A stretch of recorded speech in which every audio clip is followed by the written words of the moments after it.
팥, 비타민 B1 많아 쌀에 섞으면 이상적 혼식, 신장염, 각기병, 변비에 효과. 팥은 팥밥과 팥죽뿐 아니라 떡고물이나 빵이나 생과자의 소 등에 널리 이용되며 양갱 제조에도 쓰인다. 팥에는 사포닌, 거품 성분과 콜린 색소 등의 특수 성분이 있다. 이 사포닌 때문에 팥가루를 물에 넣어 거품을 일게 하여 비누 대용의 세제로 이용하기도 하였다. 이것은 화학 제품과는 달리 약해가 없으므로 약한 피부나 식품을 씻는 데는 적격이다. 지질 함량이 적기는 하나 그 질은 우수에서 팔미틴산, 스테아린산, 아라키톤산 등으로 구성되어 있다. 곡류 중에서 비타민 B1이 가장 많은 편으로 쌀밥을 많이 먹어 비타민 B1이 부족되기 쉬운 우리의 식생활에서 팥밥은 매우 합리적인 것이라고 할 수 있다. 팥밥을 먹으면 각기병에 안 걸린다는 말이 있는 것은 높은 비타민 B1 함량 때문이다. 당질이 체내에서 연소할 때 비타민 B1이 많이 필요한 것이다. 그래서 신쌀에 팥을 섞으면 당질 대사가 잘 된다. 당질의 연소 찌꺼기가 남지 않게 되기 때문이다. 당질의 연소 찌꺼기는 피로의 원인이 되는데 이것이 몸 안에 많이 쌓이게 되면 스태미너가 급격히 감퇴하게 된다. 팥에는 4%가량의 섬유가 있어 장을 자극하는 작용을 하므로 변비에는 탁월한 효능이 있다. 그러나 위장이 약한 사람이 팥을 먹으면 가스가 생기기 쉬워 방귀가 많이 나오게 된다. 팥은 다음과 같이 민간요법으로 널리 이용되고 있다. 신장염과 각기병인 사람은 팥을 삶아 먹으면 좋다. 숙취에는 팥죽이 좋다. 손가락이 부어 아플 때에 팥가루와 같은 분량의 찹쌀가루를 식초로 개어 바르면 잘 낫는다. 출산 후 젖이 적을 때 팥죽을 먹으면 유량이 많아진다. 육류에 의한 식중독인 경우에도 삶은 떡을 먹거나 볶은 청을 가루내어 한 번에 3수저 가량 먹으면 좋다. 팥은 섬유가 많고 조직이 단단하기 때문에 물과 함께 오래 삶아야 하는 불편이 있다. 그래서 쉽게 삶으려고 중조, 식용소다를 소량 넣고 삶는 일이 많다. 쉽게 무르고 연료도 절약이 되어 좋으나 알칼리성인 중조에 의해 비타민 B1이 파괴되는 것이 결점이다.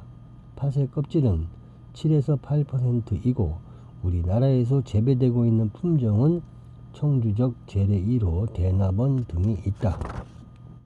팽이버섯, 콩나물과 비슷 가시 희고 중심부가 담갈색이고 살이 두꺼운 것일수록 좋은 것. 가시 희고 중심부가 담갈색이고 살이 두꺼운 것일수록 품질이 좋다. 일본에서는 특히 인기가 있어 우리의 콩나물처럼 많이 식용한다. 생김새도 콩나물 비슷한 모양을 하고 있다. 포도, 소화 흡수가 쉬운 포도당이 풍부, 장의 활력 돋고 병후 회복에 유효. 포도에 든 포도당과 과당은 쉽게 소화되어 피로 회복에 큰 도움을 준다. 당질이 주성분인데 포도의 독특한 단맛을 내는 것으로는 대부분 이 포도당과 과당이다. 설탕과 같은 당분을 먹으면 위안에서 분해되어 포도당과 과당으로 변하고 장에서 흡수된다. 피로했을 때 먹는 한 송이 포도는 다른 식품과는 비교가 안 될 정도로 빠른 효력을 나타낸다.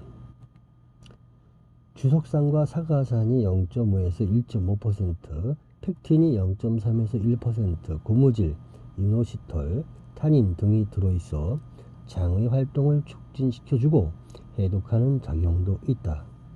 무기질로는 칼슘, 칼륨, 철분이 특히 많아 알칼리성 식품이다. 자주색 과피의 색소는 안토치안계의 에닌과 그 분해물인 에니딘이다. 과실 중에서는 비타민이 아주 적은 편이다. 건포도는 씨 없는 포도가 좋고 산미가 적은 품종을 과숙 상태가 되게 나무에 오래 두면 좋다. 원료를 0.5%가량의 끓는 가성소다 용액에 5에서 10초 동안 담가 과피 표면의 왁스분을 제거하고 상처가 나게 한다. 그래야 잘 마르게 된다. 그것을 물로 씻고 발에 널어 고르게 말려 수분이 15%가량 되게 한다. 건포도에 윤이 나도록 건조하기 전에 3%의 중탄산 소다를 넣은 올리브 기름에 담그기도 한다. 인공 건조는 65도씨의 열풍으로 15에서 20시간 건조한다. 과즙 후에는 주석산 칼륨이 많아 착즙 후에 영하 2도씨로 오래 저장해서 주석을 제거해야 한다. 한방에서는 포도씨를 강장제로도 이용하는데 지질이 20%가량 들어있다. 지질의 주성분은 리놀산과 스테아린이다. 포도는 잼이나 젤리를 만들어 놓으면 사시사철 그 맛을 즐길 수가 있다. 씨를 빼고 껍질만 따로 모아 같은 양의 물을 넣어 10분쯤 끓이면 천연 색소가 곱게 우러나온다. 그 물을 포도 과육과 섞어 설탕, 포도 무게의 약 70%와 함께 끓이면 색깔이 곱고 좋은 잼이 만들어진다. 씨를 빼고 과육과 껍질을 으깨어 포도 과즙을 만들고 거기에 한천 2%를 넣고 설탕은 교회에 따라 양을 조절 20에서 50% 하여 끓인 다음 식히면 포도 젤리가 된다. 포도주. 포도주용 포도는 당질 많고 유기산 적은 것이 좋아. 혈액순환 돕고 산성식품, 중화작용.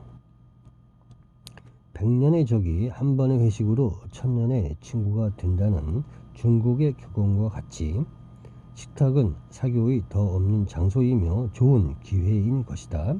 거기에 술이 없으면 상막하기 이를 데 없을 것이고 술과의 대화는 한층 분위기를 좋게 해줄 것이다.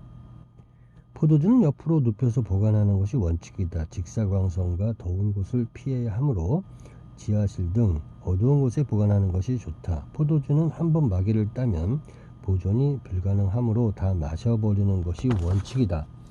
프랑스 사람들은 식사 중에 냉수를 먹는 사람을 보고는 개구리가 아니면 미국 사람이다 라고 놀린다는 말이 있는데 이는 포도주가 얼마나 식생활에서 대중적인 음료로 되어 있는가를 말해주고 있다. 식사하기 전에 마시는 포도주가 아페리티프이고 생선 요리하고 곁들여 마시는 것이 백포도주이며 쇠고기나 돼지고기하고 마시는 것은 적포도주이다. 식사가 다 끝난 다음에 마시는 것은 디저트 와인 하는 식으로 포도주로 시작해서 포도주로 끝맺는 것이 상식으로 되어 있다. 그래서 이들은 포도주가 곁들여지지 않는 식사를 태양이 없는 하루로 비유하고 있다. 포도주는 누룩을 쓰지 않아도 술이 되는데 그것은 포도 안에 당분이 많은 데다 포도 껍질에 효모, 이스트균이 묻어있기 때문이다.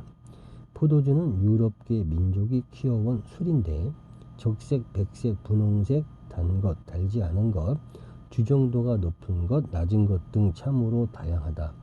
프랑스가 포도주의 나라로 특히 유명한 것은 원료 포도가 좋은 것이 재배되기 때문이다.